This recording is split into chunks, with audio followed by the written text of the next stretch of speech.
Great. Hi, everybody. I'm John McDaniel. I'm the founder and CEO of the Wounded Warriors in Action Foundation.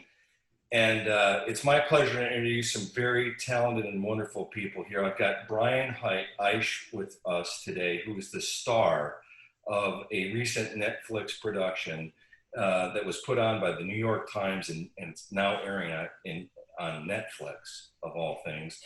And Brian Eisch is a combat wounded veteran with a Purple Heart and a Bronze Star with Valor. Brian, welcome, and thank you very, very much for your service. It's great to have you here, and we also have two very special guests, acclaimed journalists, okay? Superstar journalists with the New York Times, without whose help and talent, this production, soldier, father, son, would have never happened. And so I'm just going to toss it over to Brian and say thanks for being here, Brian. And if you don't mind, give us sort of the wave tops of this whole thing. This has been a 10-year journey. And I was just amazed when I watched it on Netflix of how it unfolded. And so, Brian, please tell us about it. Oh, first of all, John, thanks for flying me down here. I'm in Florida, and honestly, it's just too hot. But I'm having a ball, so I'm thankful for the air conditioning today. And Leslye and Catrin, always great seeing you guys. Back in 2010, when this all started, I mean, we would have never guessed it would be what it is today. But I remember us getting briefed that the New York Times was going to be doing some combat filming of our battalion on a series called A Year of War. And I remember they approached me and asked me if they could start filming me. And at the time, I wanted no part of it. I just told them, I remember, I think it was Damon. I said, get the camera out of my face. I got a job to do. But after talking with them, they kind of told me kind of what they were doing with it. And I warmed up to the idea. And I said yes. And then they asked, hey, can we go film your kids? Because at the time they were interested in filming me because I was a single parent and my boys were staying with my brother Sean in Watoma, Wisconsin. So I warmed up to the idea. We started filming. Didn't think nothing of it. That series closed and everything. A couple years went by. I had been wounded. So they asked, hey, can we start filming again? And I'm like, I didn't see the message. I didn't see the purpose behind it. And I'm like, yeah, whatever. You know, you kind of get used to the cameras being around. You know, it was like they weren't even there, kind of part of the family. And, you know, I think it got to the point, and Leslye, Catrin, you can correct me if I'm wrong, but it got to the point where, like, when we'd be at a restaurant or something and somebody would be like in the shot and they'd be staring at the camera, I'd be like, don't look at the camera. Like, you know, don't do that. So I was kind of in coaching mode at that point, but it just kind of evolved. You know, there were some events that happened over the course of 10 years and it just kept getting more and more, I don't know the words for it. But then in 2019, they called us up and they said, hey, we got some exciting news for you. We partnered with Netflix, you know, are you good with this? And I'm like, yeah, whatever. You know, I don't know where we're going with this.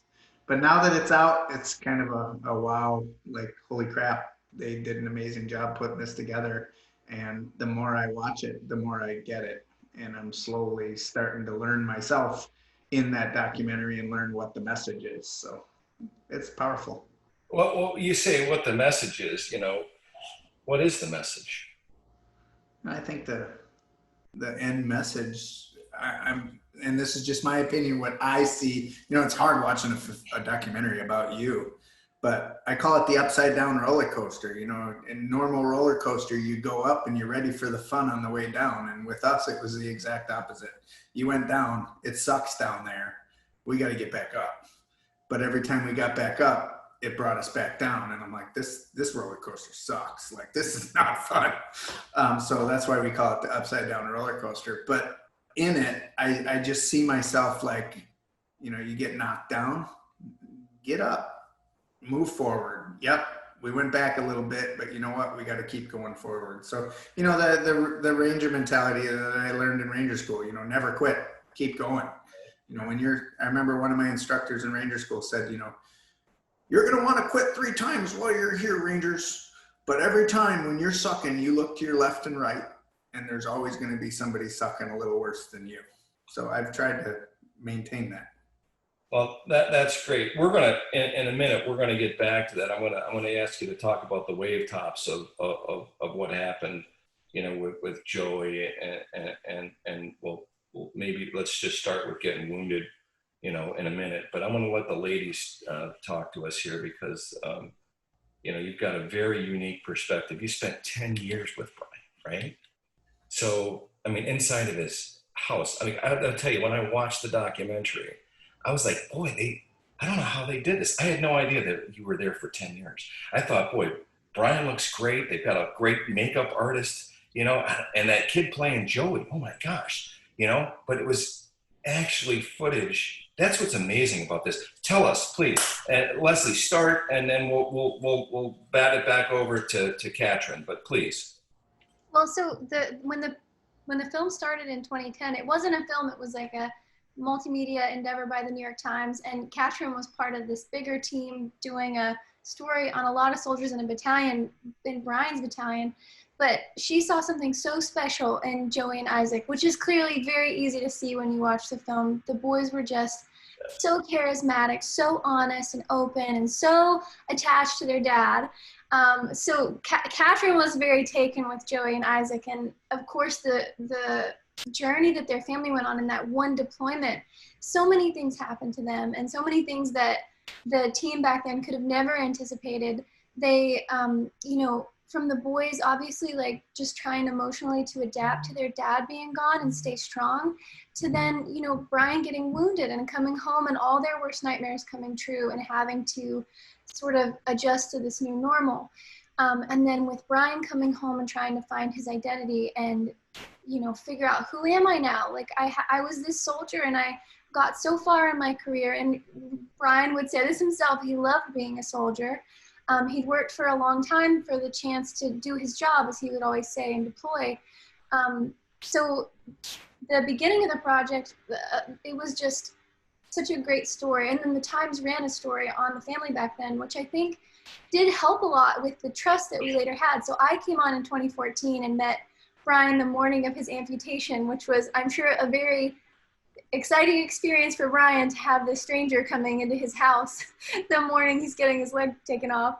And then Kat and I were just, it was an exercise in figuring out, you know, what's the story we're trying to tell. We knew we wanted to tell the story of the boys, long-term effects on them of Brian's deployment, and also see where Brian went with his life. He was a real goal setter. And I'll let Kat talk about the rest of the journey from there and maybe pick up with Brian's long list of goals in 2014. Okay. Well, yeah, so I mean, the story is, I found out that Brian was getting his leg amputated, I think on a Saturday, and he was getting it amputated on Monday morning. And I was just like, oh my gosh. You know, as journalists, like we tell these stories of people's lives and then we go on to the next thing. And there's always like, there's so many people, I, and I'm sure Leslye and other colleagues, like we just wonder whatever happened to that family. You know, you get so attached to these people, you really feel so much empathy and you care about them when you're writing about them or documenting them. And then you're just on to the next story, you know? And so we had been thinking about revisiting some of the soldiers that we had profiled during Year at War. And I think I logged onto Facebook to see what was happening with Brian. Like I went on to Brian's Facebook page because he wasn't appearing in my feed. And it was like, my leg's going to be amputated on Monday. And I was like, what? We need to be there. Like this, you know, Brian, we had left Brian vowing to keep his leg, right? I mean, like Brian would say, like, he was just like, I'm going to prove the doctors wrong.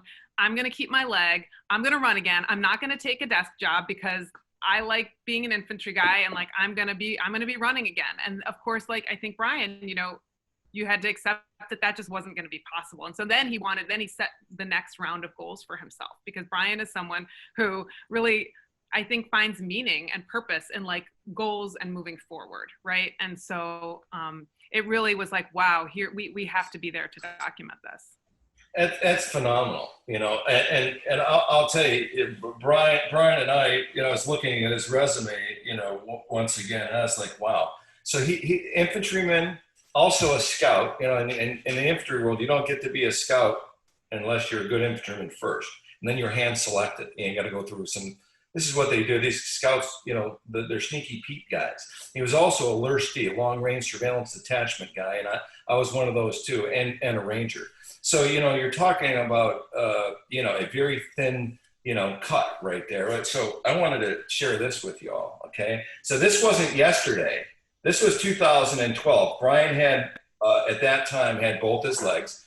And the foundation invited Brian to go to Rodman Reservoir, all right, which is here in Florida. And I'll let Brian tell the story from his perspective, but I will say, you know, again, a couple things to look at. Look at this hair, okay? You see that? It's spicy. That's not really his hair. He was wearing a visor with that. I thought, wow, I should do that because, you know, I don't have a lot of that. But Brian's got a good set of hair and he's still doing this. But that's a 10-pound bass right there. Like, I was aboard the boat when Brian caught a 10-pound bass, and that's like, I mean, I've never even heard of that. It's a huge fish, right?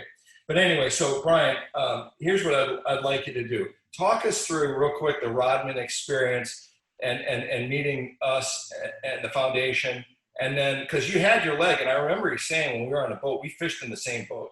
And I remember you saying that they were thinking about, or you were thinking about having them take your leg. And I remember looking at your leg, and as a matter of fact, this is, you can see right here, you know, there's Brian right next to me, and you can see, you know, I mean, to me, his leg looked great. It was a good looking leg, you know, but I wasn't the one living with it. So, you know, tell us, Brian, about that. And then fast forward to the amputation, you know, but tell us a little bit about when you got hurt, okay, and then that whole E2 experience. Can you do that for us, please? I think it's in a very important part of the story. Yeah, absolutely. And I think late 2011, a buddy of mine at Fort Drum, New York, asked me if I ever heard of Wounded Warriors in Action. And I was like, no, I've never heard of them. And they said, look them up, apply to go on a trip. So I did.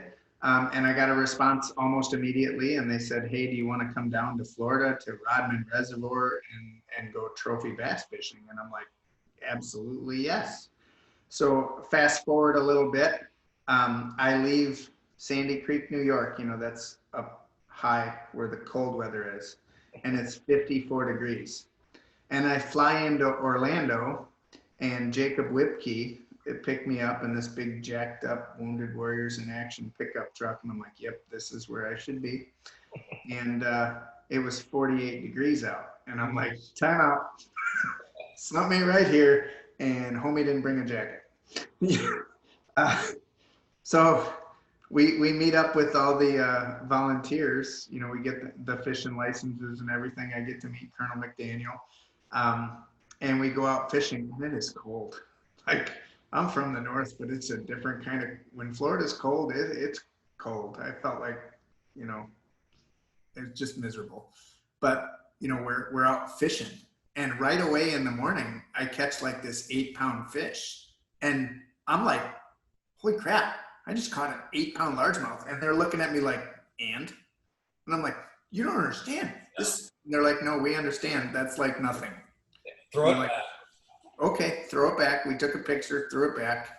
And then, you know, they got us out there fishing with these gigantic rods and reels that I'm not used to fishing with.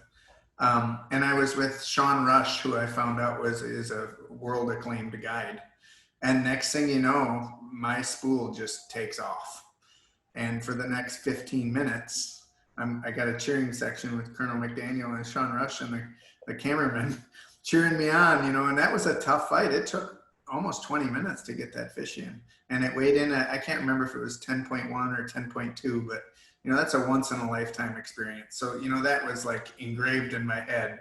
I just caught a trophy largemouth, you know, fishing with Wounded Warriors in Action. So I felt grateful at that. And I'm going to stop right there because it's not the end of my trip with Wounded Warriors in Action. And I definitely want to talk about in the future. Well, yeah, I just want, what's pretty phenomenal about that is I've been, fishing my whole life, and I've never physically seen, a 10-pound, I've probably seen pictures of them, but not like in person.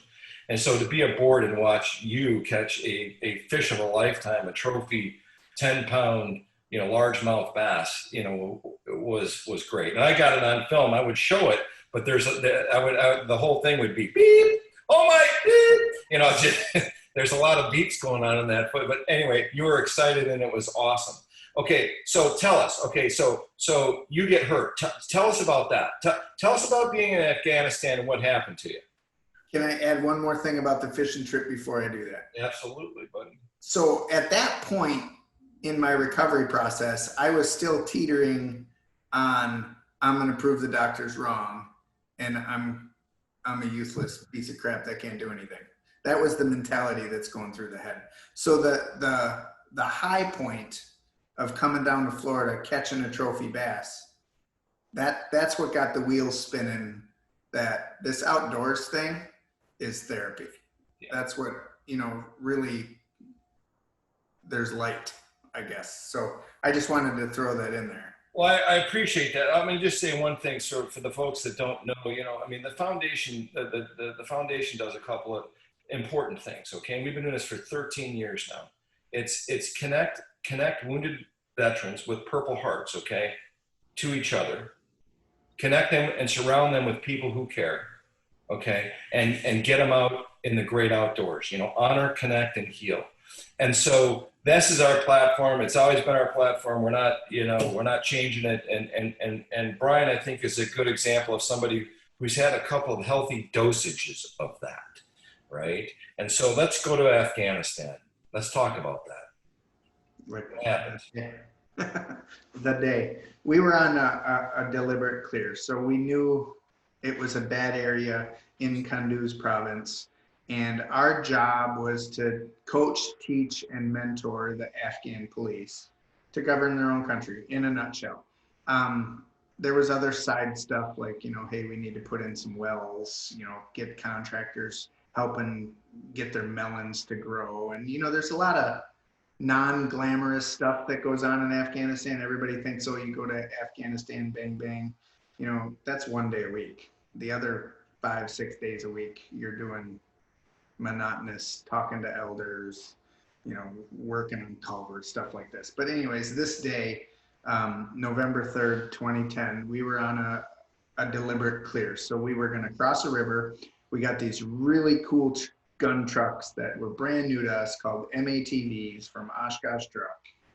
And I remember learning about them, and they said, okay, if you ever cross a body of water, shut the radiator off, give her hell. And when you get across the river, turn the radiator back on. So that's what we did with the Afghans. We crossed a river because every road going anywhere on that side of the province was every 10 feet was an IED. So we kind of, I would say, took them by surprise. And we had what we call an Afghan front. So we had 25 Afghan police in front of our gun trucks doing their thing.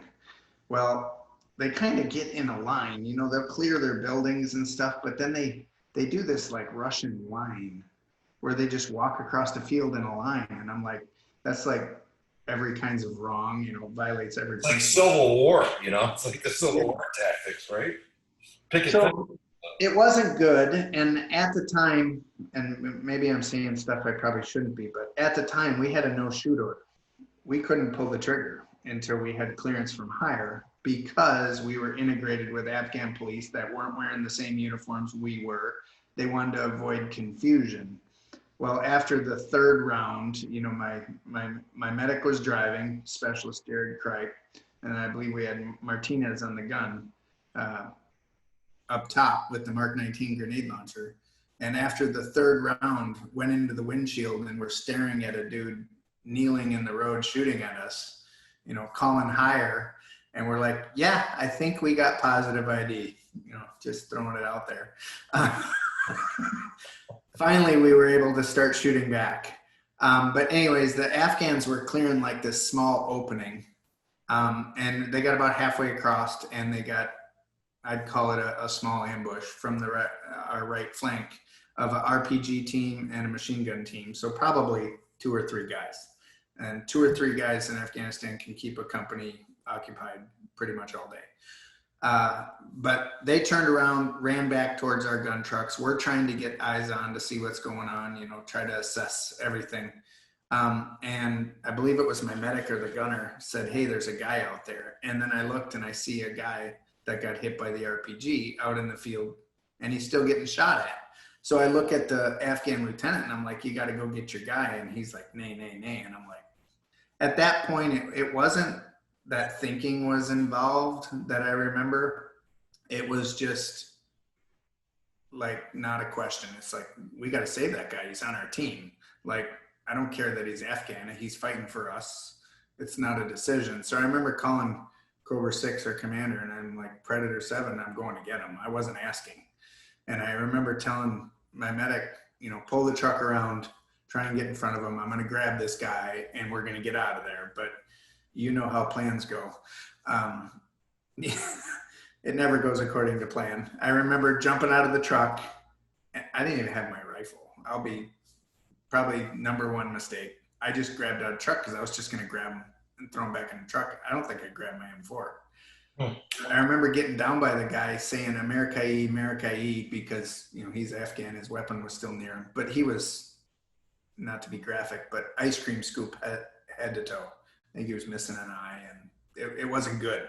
So I knew we had just been taught about TC3, so everything's a tourniquet. So I remember yelling at my medic that I needed more tourniquets. You know, he's on the firing side of where this gunfire is coming from, but he jumped out of his truck like it was nothing. But I remember squatting down to put a tourniquet on this guy's leg. And then, as I always say, snap, snap, burn, chainsaw. You hear this high-pitched snapping of popcorn, you know, the rounds coming in. And then I felt like a burning sensation. And then like a chainsaw was ripping my leg off. And later on, I found out that the chainsaw feeling was 2 rounds hitting at the same time in my left leg.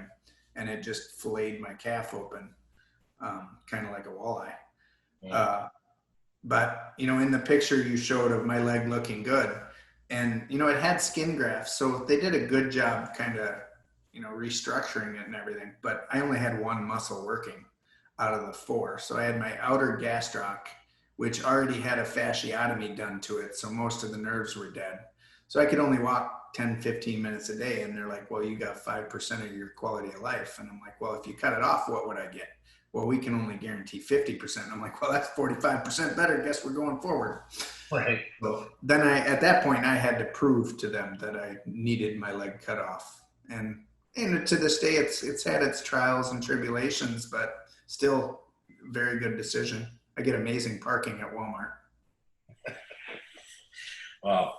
Okay, so let me lateral to the ladies here real quick, and then we'll come back and talk here in a second, and we'll talk about, we're going to ask you to talk about Joey, okay, and the events that happened on that fateful day, so the folks who are listening can get a little deeper into this story, but I'll just say, ladies, you know, at this point, you know, as this thing is you're, you know, inside of this, Brian's life, really. I mean, what are you, you know, as filmmakers, what are you thinking? I mean, this has got to be, for you, it's got to be emotional as well. And you've got a tough task, you know, you've got all the rawness of what's happening. And then you've got to look through a lens, right? So tell us about that creative process and what's going through your mind as this thing is transitioning from, I think it was once, hey, this unit, and now it's Brian. Can you talk to us each about that? And Kat, why don't you go first, and then we'll follow up with Leslye, please. There was just no question when we wanted to continue. I mean, it wasn't a coincidence, right, that the first person's name I typed in Facebook was Brian's, because the initial reporting that we had done on his family, I thought was so moving because of them, right? Because the boys were so open about what was going on in their lives. Brian was so open and reflective and like and honest in front of the camera, you know, and honest about in a way that, like, you know, as Brian likes to say, he doesn't sugarcoat it. A lot of people want to sugarcoat things. And one of the things that I think we have always really appreciated about Brian was just like, you ask him a question and he'll answer it. He might not say, if you don't ask him, it might never come up. But, you know, when you go there with him, he'll try to go there with you. And I just think that that's such a gift to us as journalists and filmmakers. So yeah, there was no question that we wanted to return to the Eisch family. And also we felt like there had been a lot of journalism on returning veterans, right? We're already, you know, in 2010, we were already 9 years into the war in Afghanistan. We hadn't as much seen, like, what is this impact on families? You know, how are families, how does this kind of ripple through families, and how does it affect their relationships? And what is it like for, you know, these boys who now have this dad who's grappling with all this stuff, and what does that mean in their lives? And so those questions were ones that we thought we hadn't really seen people do as much on in terms of journalism. And so we were really interested in that. Excellent. Yeah. Leslye, what do you have to tell us about that? Yeah, I mean, Kat's absolutely right. And I think one of the most interesting things that we felt so privileged to get to watch was Brian's boys grow up and seeing them evolve as people and grow into men, and also watching Brian parent, getting to see that up close. What a hard job, you know, for every parent, what a hard job, especially he was a single father before he met Maria, and then getting to see their family grow and evolve. Like, what a special gift that was to us, to let us be there and document it and to trust us with his story. It took a lot of trust on Brian's part, you know. I think Brian's a very open person, and he's very like willing to share his experience when he feels like it could benefit someone else. But it's a huge risk to give someone, you know, access to your life and to trust that it could have turned into the real world, you know, like it could have been some MTV, like, you know, that he knew we would do it justice, and just feel really grateful for that. And Yeah. and the rest of the family, not just Brian, but the whole family. Well, you know, Brian told me yesterday when we were chatting, he thinks the world of both of you. So, I mean, you've done great, right? And I will tell you, you know, from an outsider looking at this thing for the first time on film, you know, what I was really struck by was and I hope I used the right terms, but, you know, the cinematography of it, like the way you unfolded it. I mean, you didn't put anything in anybody's face. You know, there's a door, there's a mailbox, there's you know, just the way that you roll this thing out, I thought, and you got to give credit, obviously, to, you know, to the folks in the editing room, because they did a great job, but you're the ones that captured it. And I think you did an amazing job. I really do. And I think everybody who watches it on Netflix is going to think the same thing. So let me go back to Brian here. Okay. Anybody? So talk to us about what happens on that day with Joey and the events that sort of unfold, please. Okay. Well, first off, I thought it was very awkward when I'd be like, Maria, why is Leslye out by the road filming our mailbox? Right. He's like filming the door. Like, what are you doing? But Turned now, out great, didn't it, Brian? I'm like, she's not weird after all. Yeah. But anyways, so Joey is what you want to know, right, John? Yeah. So I'm gonna go, I think I want to rewind 2 months before Joey. So actually a little further. I met Maria in 2013. Things happened, and over 2 years I asked her to marry me, and on May 30th of 2015 we got married. Very emotional, all caught on film, part of the documentary. Awesome job. And we got other stories that I've already sent you that have come from that, and I think that's extraordinary. But then on July 24th, 2015, it's significant in a couple ways. So, and it ties into Wounded Warriors in Action. So 2012, I go on a fishing trip. That's when I first meet Colonel McDaniel. And July 24th, or actually a week or two before that, I get a call. Hey, are you still bass fishing? I'm like, yes. And they're like, and I think it was Nicole, do you want to go fish with this elite Bassmaster? And I'm like, well, who? And they're like, Edwin Evers. And I'm like, oh, I might have to think about it. Yes, I want to go fishing with Edwin Evers. Oh my God, he's Bassmaster Classic champion. You know, now he's Red Crest champion and Major League Points champion. I mean, this is like the Aaron Rodgers of bass fishing. I'm like, yes, I want to go fishing with this guy. So they got it set up for me to go up to Messina, New York on July 25th and go fishing with Edwin Evers in a charity tournament to support Wounded Warriors in Action. And on the 24th, we were going to go have dinner with Edwin the night before. So we were going to stay up in a hotel, all sponsored by Wounded Warriors in Action. And I remember on the 23rd, Joey asked, hey, Dad, can I have a couple friends stay over? And I'm like, absolutely. So his best friend, Marshall, and another one of his friends came over, and lots of geriatrics happened that evening. You know, they were playing Army, they were playing forts outside, they were building forts and doing this. And they even asked if they could cook frog legs. And I said, I don't even want to know. But they caught frog legs out of the pond, cut the legs off the frogs, and poured salt on them. And they thought it was cool because the frog legs were still kicking. And they didn't turn out well. Joey knew they didn't turn out well, but it was one of those awesome evenings. He helped me package up baits when I still had my bait business. And then the morning of July 24th, you know, we were packing up the baits because I had to go to Brewerton, New York to deliver the baits. And we dropped off both of his friends, no big deal. Drive to Syracuse, Brewerton, drop off baits at Rob's bait shop, and then we go to McDonald's. And it was a perfect morning. I remember Joey asking if he could get chicken nuggets and fries, and I didn't have a lot of cash on me, so he was like playing it off like he didn't want this, but I made him get what he wanted. So he got his iced mocha, his chicken nuggets, and his french fries, and we drove back to the house. And he knew that Marie and I needed to leave for this dinner. So we were getting ready to go, and he comes up and he's like, hey, Dad, I can't find my iPod. Can I ride my bike over to Marshall's house? You know, it's a half mile down the road. It's a county road. Speed limit is 55, but people drive like idiots. So I'm like, well, yeah, you can. You know, you need to stay off the road, but we're going right by there. Can I give you a ride? And it was weird because he was like very adamant, no, you will not give me a ride. And he was out on the porch, gave me a hug, I love you, Dad. Went up to Maria, gave her a hug, love you, Dad.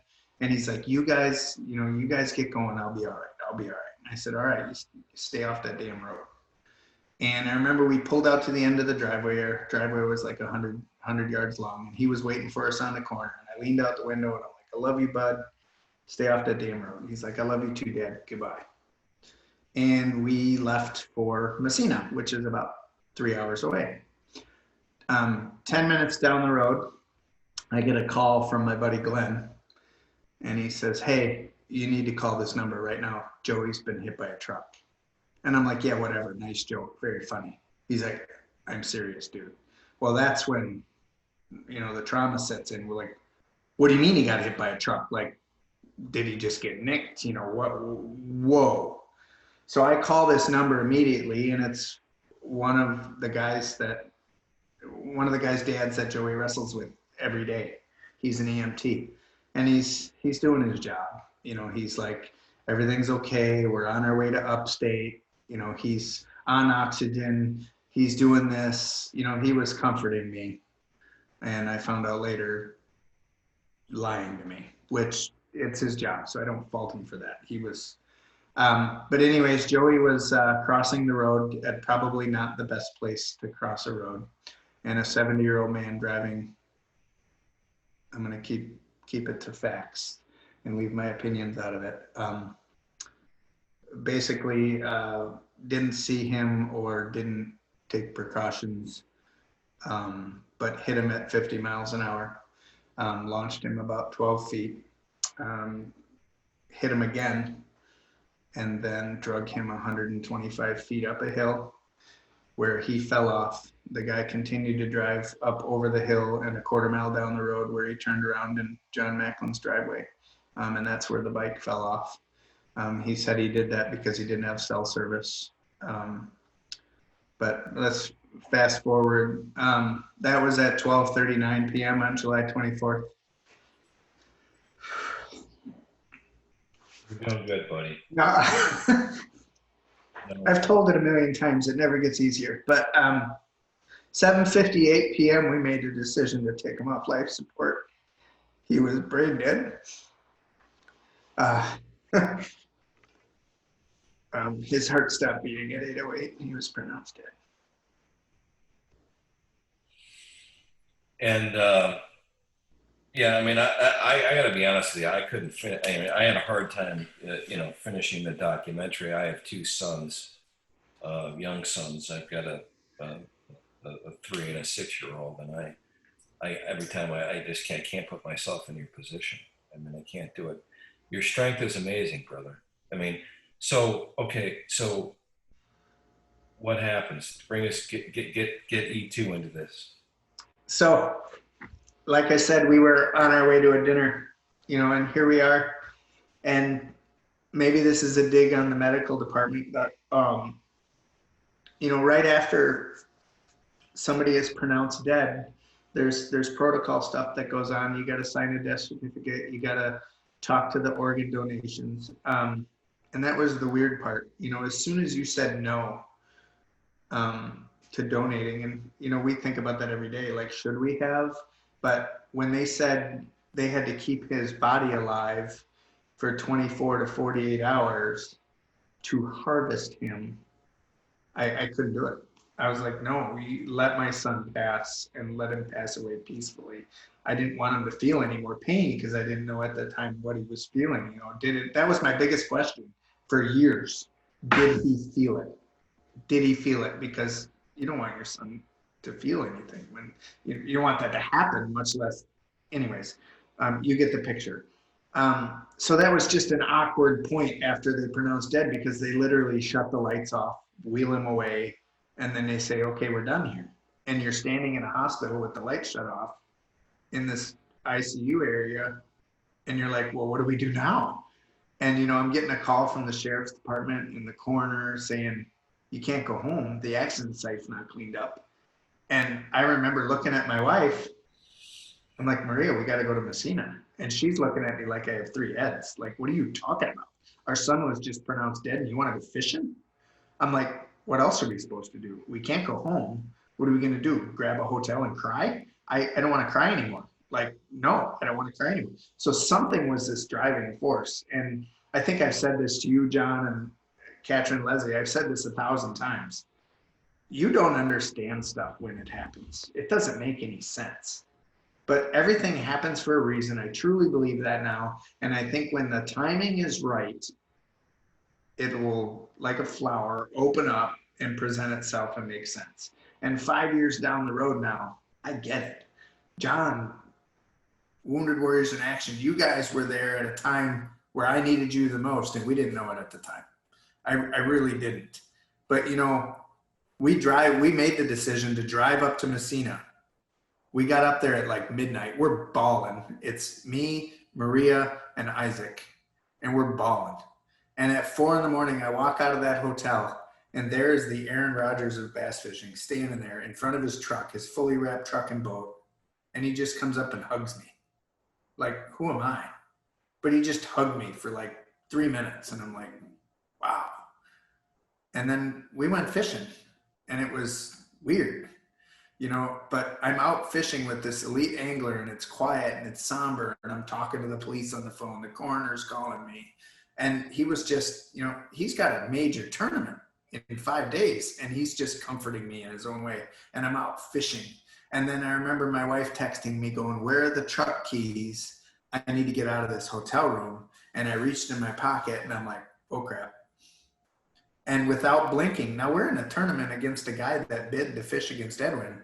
He drives back to the ramp. We load up the boat. We go to the hotel. We pick up Isaac and Maria, go to Subway, get a sandwich, and then we put back in and finished the tournament with all 4 of us on the boat. Like, Right. he didn't care, not one iota. And I'm just like, wow, like, what else, you know, looking back, it couldn't have been a more, that's what Joey wanted us to do. That's what we should be doing. And then 5 days later, 6 days later, I get a call from Edwin on his way back to Oklahoma. Again, who am I? And he's like, Brian, I just wanted to call you and say thanks. He won the tournament. You know, he won the tournament on the St. Lawrence River. And he goes, Brian, I wasn't alone on that boat. Joey was there. And I'm like, oh my God, breakdown. You know, it's just like, whoa, this is deep. But, you know, Edwin being a part of that Healing Heroes on the Water tour was amazing. And I've been fishing with him twice since. And we still have a good, you know, friendship that he calls me all the time. I can call or text him anytime. And it's, I don't know, it's an amazing connection. And I couldn't be more thankful. Can I jump in really quick? Because I just want to add something that I remember from that, Brian, which is that the gentleman who bid on that, who was on the boat with you, Thank like, you. he was so, yeah, tell that part of it. No, you go ahead. You tell it. You're better at telling it. No, Brian, I just remember you being so moved by it, but you tell it, please. Okay. I don't want to hijack your point though, but I said everything happens for a reason. After the tournament was over, I got to talking with the guy that bid against him. This guy lost 3 kids. Not one, but he's lost 3 kids. And it was just like, it takes me back to what I said earlier. You know, you think you got it bad? Look to your left and right. There's always somebody that's got it worse. So I've been trying to use that, and I'm terrible at it, by the way, that, you know, when that guy is riding your butt on the freeway and I'm cussing him out like there's no tomorrow, you know, that guy might be on his way to the hospital to take his son off life support and he just needs to get by you. Yeah. So I try to think of stuff like that now, but it's just like, whoa, it just, everything happens for a reason. I truly believe that. Well, you know, it's an amazing story, you know, and my heart will forever be out to you. But the story is really, you know, at this stage, I think one of the salient points here is about resiliency, right? And your ability to deal with adversity, to overcome, to adapt, you know, to find the new you, right? And to be able to navigate your way through all of that tragedy is a true testament to your character, buddy. It really is. It's an amazing, gripping story. And I hope folks, you know, tune into Netflix and watch it, because, you know, these 2 wonderful ladies have done a great job in concert with the New York Times and Netflix and all the other folks that helped in the editorial process and telling this story. It's really quite amazing. You know, and I'll let the ladies, you know, take one more, you know, whack at the pinata here. You know, there's lots been going on since this film is, you know, in the can and now produced. What's going on in your lives now? What's life like after, you know, this really truly epic story? I think that's an overused word, but that this one fits. So tell us about that. You want to go first? You go. Yeah, we just have a lot of time on our hands in quarantine. Right. Oh, we've been working a lot on COVID, actually. So Kat and I both were really, you know, expecting to go to these film festivals with the Eiches and see the film in a theater and have a premiere, and ended up, you know, working in some pretty intense situations in New York when it was the epicenter. And then Kat is raising her kids and schooling them and working at the same time. And so we've been doing a lot of that and checking in on the Eiches regularly, seeing how they're doing. I think their lives have changed. You know, our lives have changed in that we get to do things like this, and we definitely are thinking about the next big deep dive we can do in our own different ways, but we're always checking in on the Eiches. Kat, do you want to talk about your exciting Montclair life?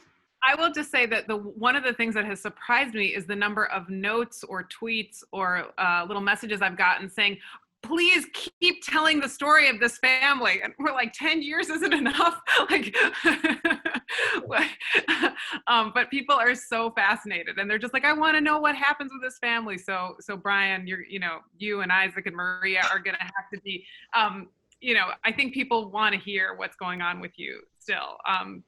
Don't worry, we're done shooting, but I think the people really, they're just so moved by your family story. I think Maria would be okay with coming to New York City once this crap's over with. We can't wait. We just can't wait. So Brian, let me just say what I'll give you the last shot here, okay? We're going to talk about shark fishing at all? Oh, well, all right. Well, hey, you're in charge, buddy. I'll just say this film could have been called Fishing Soldier Son. There's a different version of this film that we could have made. So check this. Fishing Soldier Son. Okay, so check this out, right? This is yesterday. The two of us shark fishing. I say on the bay, on my skiff, and I say to Brian before he gets there, "Hey man, you want to go fishing?" He's like, "Yeah, of course." It's okay. So I tell him, "Hey, we're going to be saltwater fishing. What do you want to do?" I describe the opportunities. And in the special circumstances out there on the bay yesterday, big tides, big moon, all this stuff.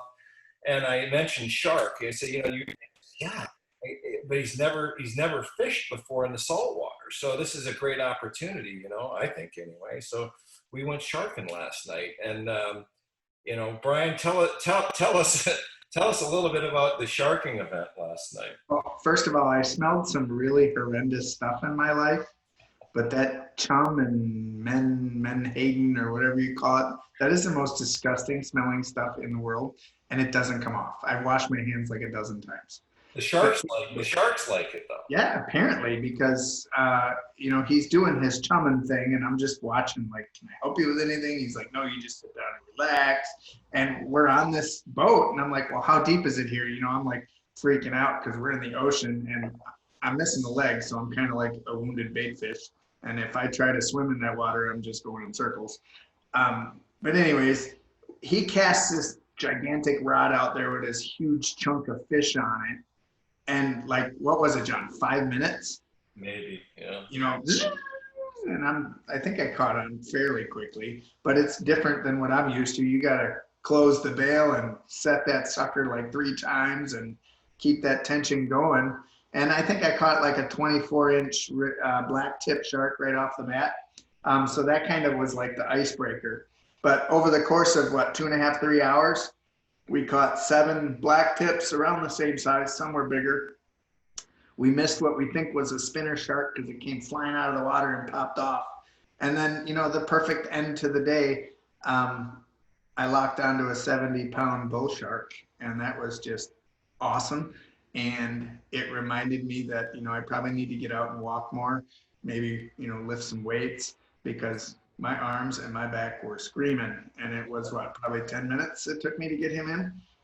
And yeah, that was painful. Like, that takes a lot to get that fish in, but it was the perfect ending to a day. And, we packed up, went in, and I think as soon as we got in, it started, the weather started looking bad. So it was a perfect 3 hours. Great day in the water. Yep. Hey, buddy, we'll close with this. What do you want the folks to take away from watching, Father Soldier Son? What do you want the takeaways to be? The whole 10 years that they were filming, I never knew what that message was. Like, I'd ask them all the time, like, what is your purpose? Like, what are we doing? Like, I just kind of went with it. But now that I've seen it, I mean, it's just don't quit. Get up. Yeah, life sucks sometimes. But you got 2 choices. You can go up or you can go down. I've been down there, not a pretty place. Nothing positive can come from down there. So you got no choice. Make a decision, own whatever's come to you, own it. Don't blame it on somebody else, and just keep looking forward, keep going forward, and don't quit. Period. That's excellent. That's excellent, Brian. Thank you again for your service. Thanks for telling your story and sharing it with us in the world. And ladies, thank you very, very much for your creativity, your brilliance in filmmaking, and spending some time with us here today. We really do appreciate it. Thank you so much for having us. Yeah, it's a pleasure. Yes. Okay, well, listen, we'll wrap this up, and wish all of you the best of luck. And Brian and I have got a couple things we got to take care of the rest of the day here. Go make something of it. But thanks again, and God bless everybody. Thank you. Brian, sunscreen. Yes, ma'am. Yes, Mom. Bye. Bye, Thank guys. you so much. All right. Thank you. All right.